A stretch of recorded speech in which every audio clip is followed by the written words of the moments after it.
Bottom படுகிற பாட்ட நினைச்சா பாசம் புரியலையா? அது பாட்டி மனசையும் வாட்டி எடுப்பது பார்த்தா தெரியலையா? பார்த்தா தெரியலையா? அட ஊரார் குழந்தைய 2 கிழங்களும் ஊட்டி வளர்த்ததையா, இப்ப ஓட்ட படகென பாச சுழலில மாட்டி முழிக்குதையா, பாவம் மாட்டி முழிக்குதையா. ஒரு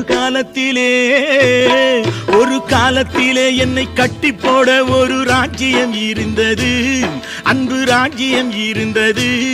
அந்த ராஜ்யத்தை ஆண்ட ராஜாவின் பின்னால் பூஜ்யம் இருந்தது, ஒரு பூஜ்யம் இருந்தது.